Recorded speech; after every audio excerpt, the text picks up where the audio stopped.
मानव जीवन का लक्ष्य। मानव जीवन का लक्ष्य क्षणिक सुख की प्राप्ति करना नहीं है।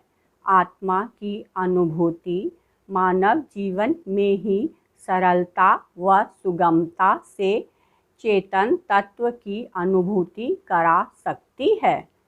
केवल हमें गुहार लगाने की देरी है। सच्चे मन से, सरल हृदय से उसका दर्शन संभव है। स्थायी शांति और चिरस्थायी आनंद तभी संभव है जब हमें अनंत की अनुभूति हो तथा इस तथ्य की अनुभूति हो कि अनंत ईश्वर ही हमारा वास्तविक स्वरूप है। हम जीवन के उच्चतम मूल्यों और आदर्शों के प्रति आकर्षित होते हैं, क्योंकि जीवन में पूर्णता प्राप्त करना चाहते हैं, परंतु साथ ही हम शारीरिक इच्छाओं के दास बने रहते हैं। यही अंतर्द्वंद का कारण है।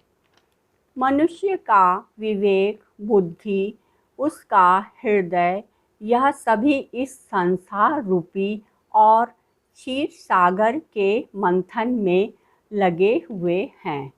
दीर्घ काल तक मथने के बाद उसमें से मक्खन निकलता है। यह मक्खन ही भगवान है।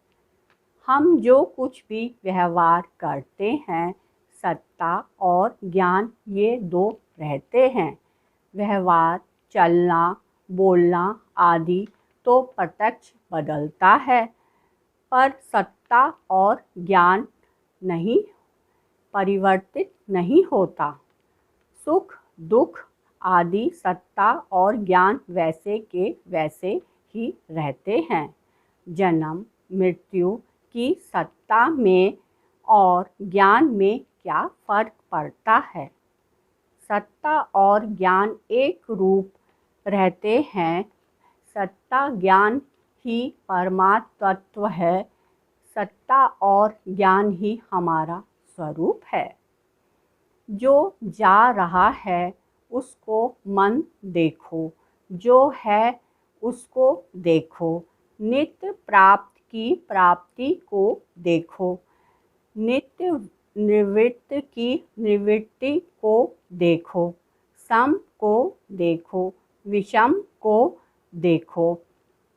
गीता 13वां अध्याय 27वां श्लोक। उस तत्व को जानने या ना जानने से, मानने या ना मानने से उसमें कुछ फर्क नहीं पड़ता। उस तत्व में कोई हलचल, आना जाना नहीं है। जागृत, स्वप्न, सुषुप्ति और तुरीय भी उसमें नहीं है। उसी के अंतर्गत सब सृष्टि है। वह सत्ता ही हमारा स्वरूप है। उसी को सच्चिदानंद कहते हैं। वह स्वयं प्रकाश और सबका प्रकाशक है।